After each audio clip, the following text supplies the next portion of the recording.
और राष्ट्रीय संयोजक बेटी बचाओ बेटी पढ़ाओ डॉक्टर राजेंद्र फड़के जी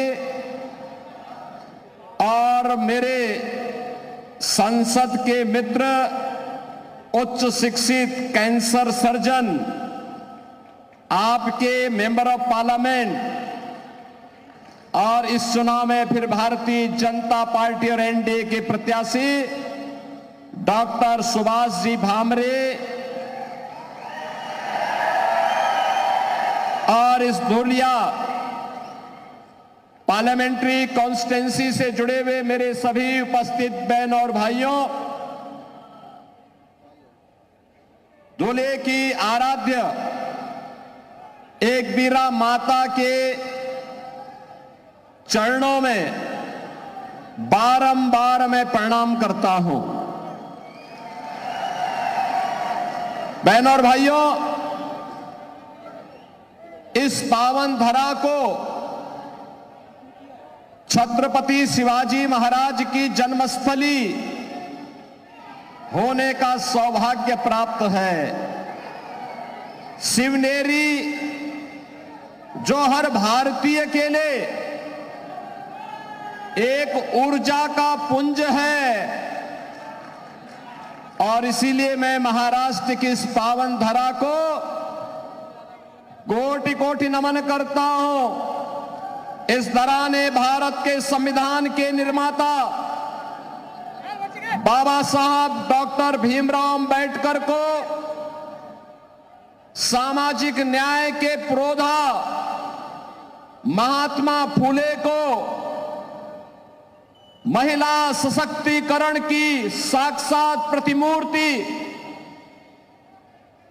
सावित्रीबाई फुले को जन्म देकर के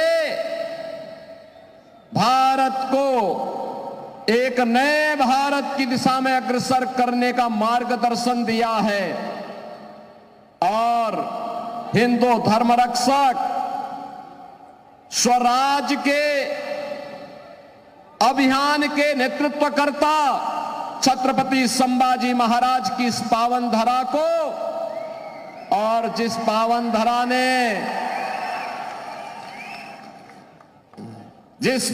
धरा ने स्वतंत्र भारत में भारत की स्वतंत्रता के लिए दो आजन्म कारावास की सजा सही, ऐसे वीर सावरकर की इस पावन धरा को नमन करता हूं।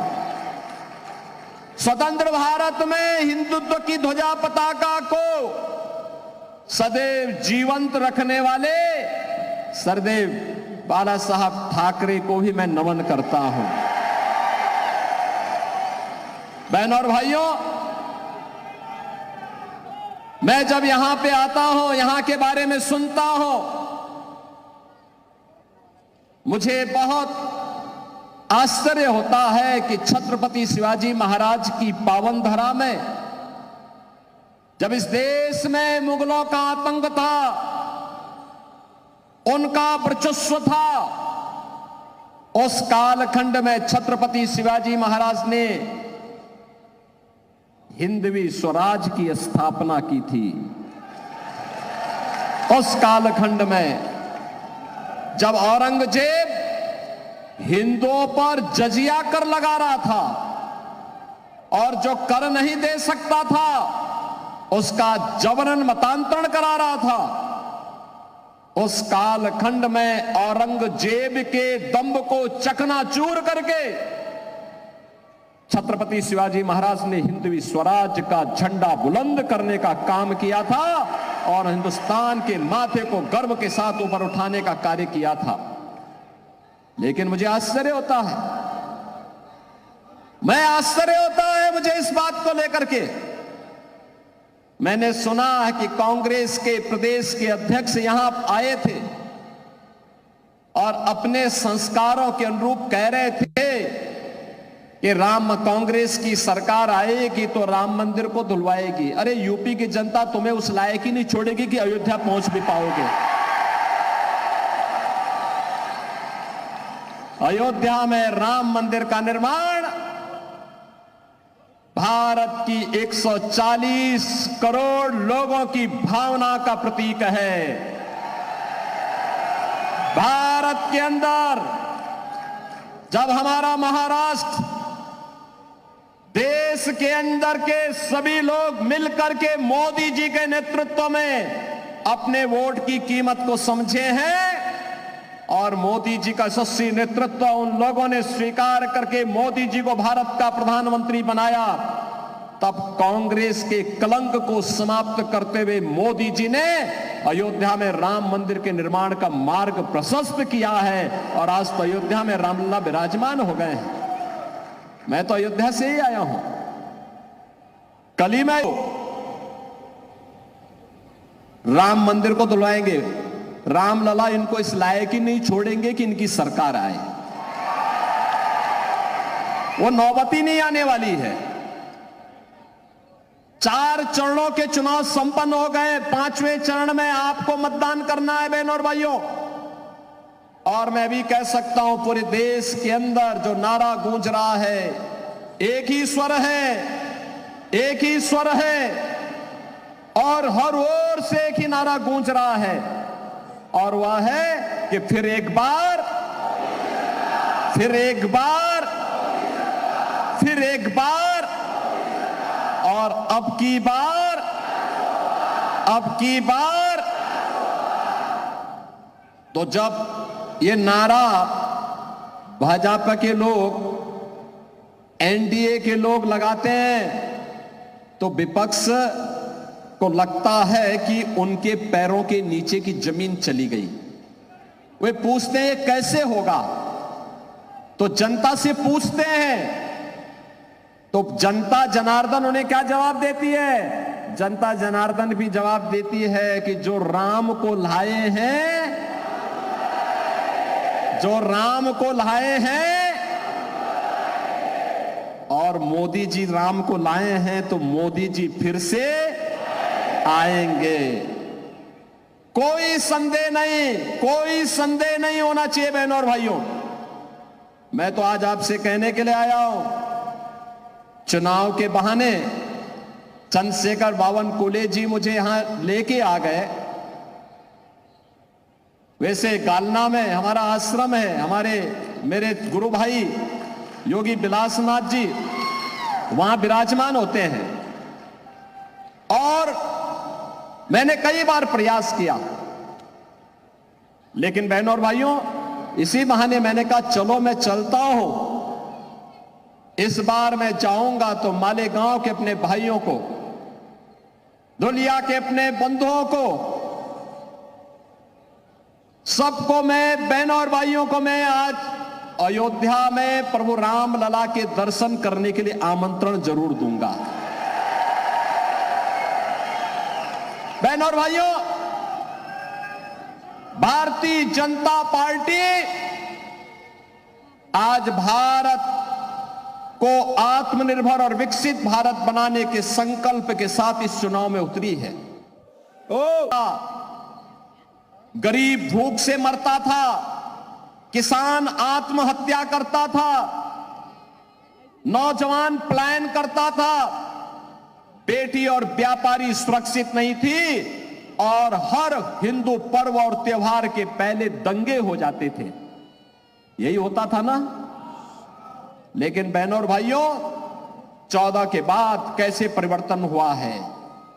आज दुनिया के अंदर सम्मान बढ़ा है, सीमाएं सुरक्षित हुई हैं। सीमाएं सुरक्षित होने के साथ साथ आतंकवाद और नक्सलवाद पर नकेल कसी गई है। अब तो जोर से कहीं पर पटाखा फट जाए ना तो सबसे पहले पाकिस्तान सफाई देता है, कहता मेरा हाथ नहीं है। अब ये सीमा पार का आतंकवाद समाप्त। पाकिस्तान कहता है मेरा हाथ नहीं है, बकस दो बस एक बार, अब कुछ नहीं कर रहा हूं मैं। और पाकिस्तान, मैं तो कहना चाहता हूं, जो लोग ये पाकिस्तान के समर्थन में बात करते हैं ना, इनको पाकिस्तान ही भेज देना चाहिए, जाए वहां भीख मांगे। देख रहे हो वहां पे भारत 80 करोड़ लोगों को पिछले 4 वर्ष से फ्री में राशन दे रहा है। और मोदी जी ने कहा अगले 5 वर्ष तक देंगे। और पाकिस्तान में लोग भूखों मर रहे हैं। पाक अधिकृत कश्मीर में किस प्रकार का नजारा है, अराजकता है।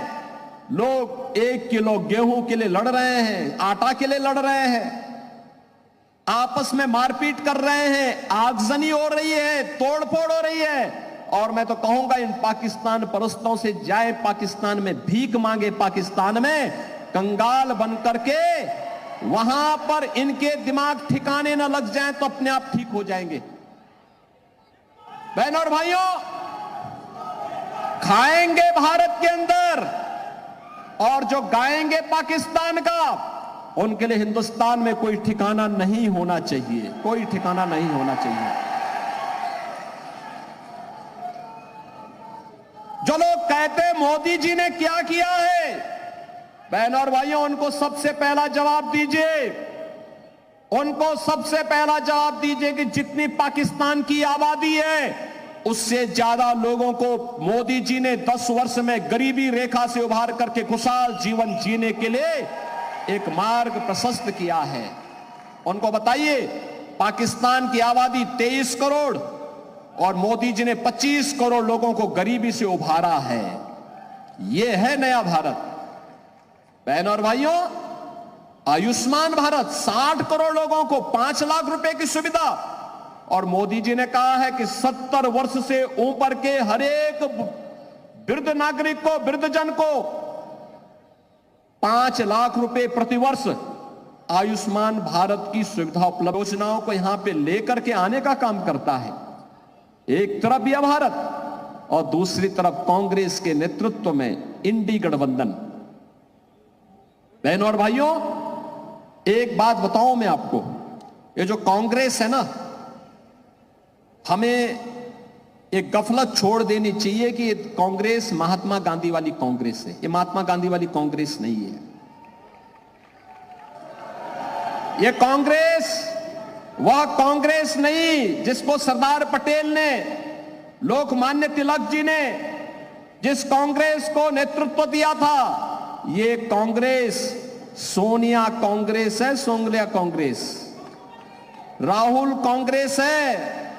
ये कांग्रेस अब इसका जो परिवर्तित रूप है, ये परिवर्तित रूप इसका क्या है?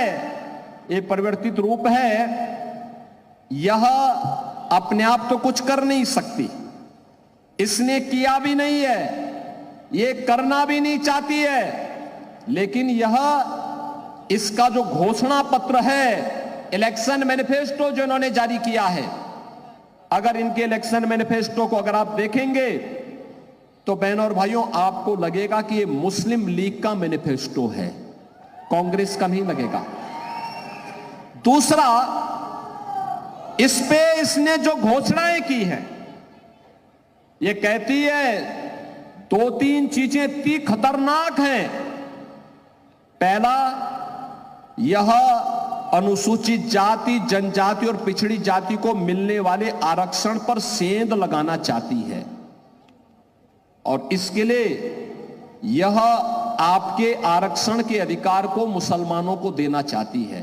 क्या अनुसूचित जाति और पिछड़ी जाति के हिंदुओं को मिलने वाला आरक्षण आप कांग्रेस को देना चाहेंगे? कांग्रेस के माध्यम से मुसलमानों को देना चाहेंगे क्या?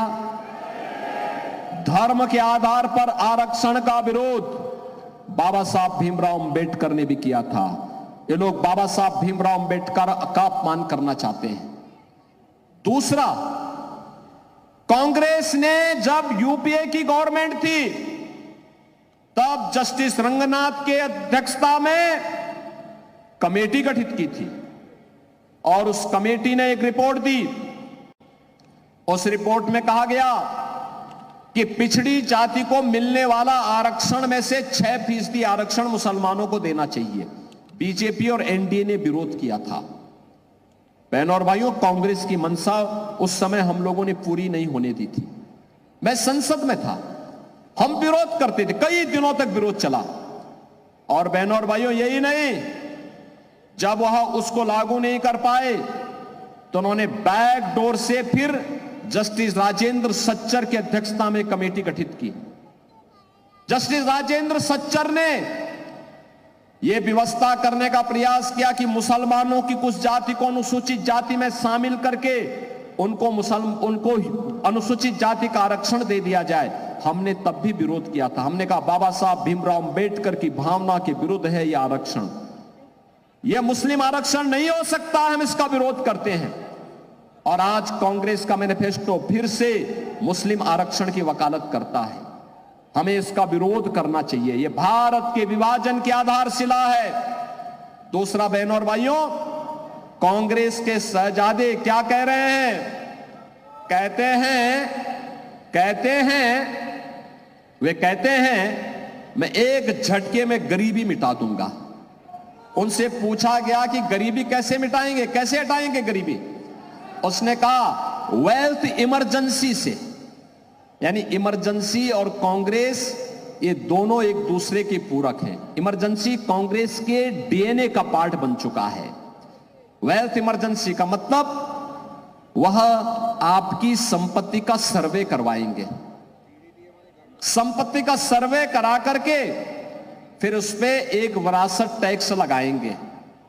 आपके बाप दादों की जो संपत्ति होगी, आपके ग्रैंडफादर ने, आपके फादर ने, आपकी मदर ने जो संपत्ति अर्जित की है और उस संपत्ति स्वाभाविक रूप से आपके पास आई है, उसमें से आधी संपत्ति कांग्रेस के लोग और उनके सहयोगी जबरदस्ती लेकर के फिर मुसलमानों को बांटने का प्रयास करेंगे।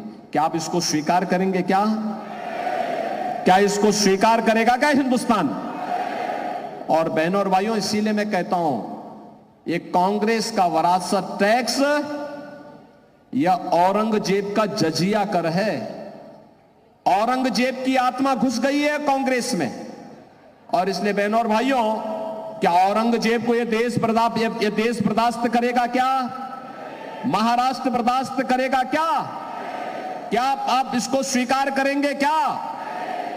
और इसीलिए मैं आपसे कहने के लिए आया हूं, कांग्रेस को स्वीकार नहीं करना है, कांग्रेस को एक सिरे से खारिज करना है। एक कांग्रेस और इसके सहयोगी सारे लोग एक जैसे हैं, जैसे कांग्रेस वैसे सहयोगी, वे सभी के सभी लोग इसी प्रकार के कार्य में लिप्त हैं। आज तो मैंने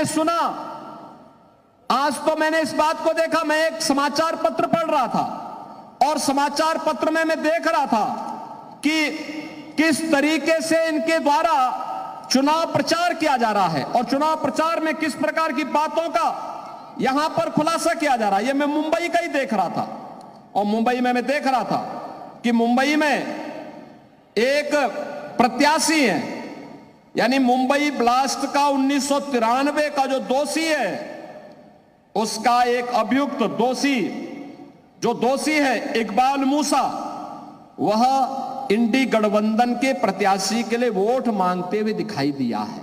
अब आप मुझे बताओ, क्या आप मुंबई ब्लास्ट के अपराधियों को स्वीकार करेंगे? क्या जिन लोगों ने हजारों लोगों को मारा हो, जिन लोगों ने हजारों करोड़ की संपत्ति को नुकसान पहुंचाया हो, वे खुलेआम वोट मांगे? क्या इसको हम स्वीकार करेंगे? बहनों और भाइयों, मैं आज आपसे कहने के लिए आया हूं, एक बात कहने के लिए आया हूं। भारतीय जनता पार्टी और सहयोगी दल ही, एनडीए ही भारत को सुरक्षा दे सकती है। और किस रूप में दे सकती है, इसका मॉडल मैं आपको बताता हूं। उत्तर प्रदेश में मैं पिछले 7 वर्ष से चीफ मिनिस्टर हूं।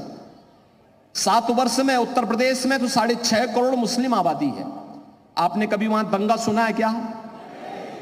7 वर्ष में कोई दंगा नहीं हुआ, कोई दंगा नहीं, कोई कर्फ्यू नहीं, दंगा भी नहीं, कर्फ्यू भी नहीं। और साथ साथ जितने भी बड़े बड़े माइक लगे हुए थे ना ऊपर, वे सब उतार करके रख दिए गए हैं। सड़क पे कोई नमाज नहीं होती है। कोई सड़क पे नमाज नहीं होती है। और मैं आपसे कहने के लिए आया हूं, आपसे यही कहने के लिए आया हूं मैं, बहन और भाइयों, अगर हमने अयोध्या में रामलला को विराजमान किया है तो जितने दंगाई थे, जितने बड़े बड़े माफिया कांग्रेस ने और समाजवादी पार्टी ने वहां पाले हुए थे, इन सब की हमने राम नाम सत्य है की यात्रा भी निकाल दी है। ये सब निकल गए, सब गायब हो गए। कुछ लोग तो बोलते थे कि साहब बस हमें जेल डाल दीजिए। हमने कहा जेल नहीं, तुम्हारी जगह तो जहन्नुम है, जहन्नुम। और इसलिए बहनों और भाइयों, मैं आप सभी से ही कहने के लिए आया हूं, कांग्रेस की घोषणा पत्र में एक और बात लिखी गई है, और वह लिखी गई है कि अगर कांग्रेस नेतृत्व की सरकार बनेगी तो कांग्रेस अल्पसंख्यकों को उनकी रुचि के अनुसार खान पान की स्वतंत्रता देगी। बहनों और भाइयों, मैं पूछना चाहता हूं, ऐसा कौन सा खान पान है जो बहुसंख्यक और अल्पसंख्यक जिसमें मत भिन्नता रखते हैं? वह केवल गौ मांस है। हिंदू जो भी होगा वो कहेगा कि नहीं, गाय हमारी माता है, जन्म जन्म का नाता है। हमारे पास तो उदाहरण है छत्रपति शिवाजी महाराज का। जब गौ हत्यारे को उन्होंने देखा कि ये कसाई गौ माता पर बर्बर अत्याचार कर रहा है, तो उसका काम तमाम करवा दिया था उन्होंने। और यही मैं कहने के लिए आया हूं, बहनों और भाइयों, ये कहती है कि आएंगे तो गौ हत्या करने की छूट देंगे। क्या आप यहां मालेगांव में और धुलिया में क्या ये कांग्रेसी लोगों को क्या यहां पर गौ कसी करने की, गौ हत्या करने की छूट देंगे क्या? अरे राम मंदिर का जो पुण्य प्राप्त हुआ है आपको, उस पुण्य को गौ हत्या करवा के पाप में नहीं बदलना है। राम मंदिर बना है, मोदी जी का यशस्वी नेतृत्व है, लेकिन श्रेय आपको जाता है क्योंकि आपके वोट से ही मोदी जी प्रधानमंत्री बने हैं। पुण्य तो आपको भी प्राप्त हुआ है। और इसीलिए आपसे मैं कहने के लिए आया हूं, यूपी में तो हमने सभी स्लॉटर हाउसेज ही बंद करवा दिए। न रहेगा बांस, न बजेगी बांसुरी। बंद करो इसको। बहनों और भाइयों, मैं आज इसीलिए आपसे कहने के लिए आया हूं, इसीलिए मैं आज आपके पास आया हूं। हमें कोई संदेह नहीं होना चाहिए, कोई संदेह नहीं होना चाहिए। एक ही लक्ष्य होना चाहिए, एक ही भाव होना चाहिए। ये कांग्रेस और इंडी गठबंधन, इनका कोई लक्ष्य नहीं, इनका कोई उद्देश्य नहीं, इनकी कोई नीति नहीं, इनके पास कोई नेता भी नहीं। ये जितने दल हैं उतना ही दलदल में भी हैं। इनके पास देश के लिए किसी प्रकार का कोई इनके पास विजन नहीं है और इसीलिए इनका मिशन भी नहीं है। यह तो केवल और केवल देश के विभाजन की आधारशिला रखना चाहते हैं, देश की कीमत पर सत्ता चाहते हैं। हम देश सर्वोपरि मानते हैं, भारत सर्वोपरि मानते हैं, राष्ट्र के लिए सब कुछ समर्पण, सब कुछ समर्पण। अगर हमारी सत्ता कभी देश के मार्ग में, भारत के नवनिर्माण में, भारत के विकसित भारत की संकल्पना में बाधित बनेगी, हम सत्ता को ठुकराएंगे। पहले भारत के विकसित भारत के निर्माण के मार्ग पर आगे बढ़ेंगे। लेकिन ये कांग्रेस के लोग देश की कीमत पर सत्ता चाहते हैं, हमें इसको स्वीकार नहीं करना चाहिए। और इसलिए गुमराह कर रहे हैं, झूठ बोल रहे हैं। केवल इनके पास अब एक ही अस्त्र बचा है और वह बचा है केवल अफवाह फैलाने का, गुमराह करने का, मनगढ़ंत आरोप लगाने का। केवल यही एकमात्र इनके पास बचा हुआ है और इसलिए गुमराह नहीं होना है। हमें तो भारतीय जनता पार्टी और एनडीए के प्रत्याशियों को विजयी बना करके मोदी जी को तीसरी बार देश का प्रधानमंत्री बनाना है। इसलिए बनाना है जिससे छत्रपति शिवाजी महाराज की हिंदवी स्वराज के सपने को हम स्वतंत्र भारत में साकार कर सकें। इसलिए बनाना है जिससे सर्वे बाला साहब ठाकरे के सपनों के साकार करते हुए एक ऐसा भारत बनाना है जिस भारत में खुशहाली हो, जो दुनिया को नेतृत्व देने वाला हो, हमारी बेटी भी और व्यापारी भी सुरक्षित हो, अन्नदाता किसान के चेहरे पर खुशी हो, हर नौजवान के हाथ को कार्य हो। ऐसा आत्मनिर्भर और विकसित भारत बनाना है और इसके लिए भारतीय जनता पार्टी आपके सामने है, एनडीए आपके सामने है। और इसलिए मैं आप सबसे अपील करूंगा, इस सीट पर डॉक्टर सुभाष जी भामरे पहले भी सांसद आपने बनाए थे, आज फिर उनको बना करके भेजना है। और इसीलिए मैं आपसे कहने के लिए आया हूं, मैं आज अयोध्या से अपना कार्यक्रम स्थगित करके सीधे आपके पास आया हूं, आपसे विनम्र अपील करने के लिए इस सीट पर डॉक्टर सुभाष जी भामरे चुनाव विजयी बनकर के जाएं और फिर आपको लेकर के अयोध्या में रामलला का दर्शन करने के लिए आए। मैं उनसे भी कहूंगा, यहां के जितने भी हमारे एमएलएज हैं इनसे भी कहूंगा, ये सब एक साथ आए, मुझे केवल एक बार सूचना दे देंगे। आज अयोध्या नई अयोध्या बन गई है बहनों और भाइयों, ऐसे लगता है जैसे भगवान राम के समय की अयोध्या फिर से आ गई हो। बहुत अच्छी कनेक्टिविटी हमने दे दी है, बहुत अच्छी व्यवस्था कर दी। जो लोग अयोध्या गए होंगे पिछले 3 महीने में, उनको वहां की व्यवस्था अच्छी लगी होगी ना, कोई दिक्कत तो नहीं आई वहां। जो गए थे वे अभिभूत होकर के आए हैं, अंतःकरण से अपने पूर्वजों का धन्यवाद करके आए हैं कि जिस कार्य के लिए उन्होंने संघर्ष किया था, आज रामलला को देख करके आ रहे हैं। और अयोध्या एक नई अयोध्या के रूप में है और उस नई अयोध्या के लिए मैं आपको आमंत्रित करने के लिए भी आया हूं। अयोध्या का दर्शन एक बार जरूर करिए, आप आइए और जब आना हो तो मुझे एक बार सूचना जरूर दे दीजिए। बाकी आपकी कोई समस्या नहीं होगी, सारी समस्या का समाधान हम अपने आप करेंगे। मेरी आपसे अपील होगी कि डॉक्टर सुभाष जी भामरे को कमल चुनाव चिन्ह पर, परसों 20 मई को ही इलेक्शन है और एनडीए के प्रत्याशी जहां भी है पूरे महाराष्ट्र के अंदर, उन सभी 13 सीटों पर एनडीए के प्रत्याशियों को भारी बहुमत से विजयी बना करके भेजिए। बहनों और भाइयों, इस बार का चुनाव ऐतिहासिक होना चाहिए। जीत तो पक्की है, लेकिन जीत ऐतिहासिक भी होनी चाहिए। ऐतिहासिक विजय के लिए मैं आया हूं। डॉक्टर सुभाष जी भामरे को ऐतिहासिक विजय बना के भेजेंगे। मालेगांव बोलो, धुलिया बोलो, जिता के भेजेंगे भारी बहुमत से। पीछे के हाथ भी ऊपर दिखने चाहिए। मुझे बताओ, आश्वस्त करो, सभी लोग सहमत हैं? जिता के भेजेंगे।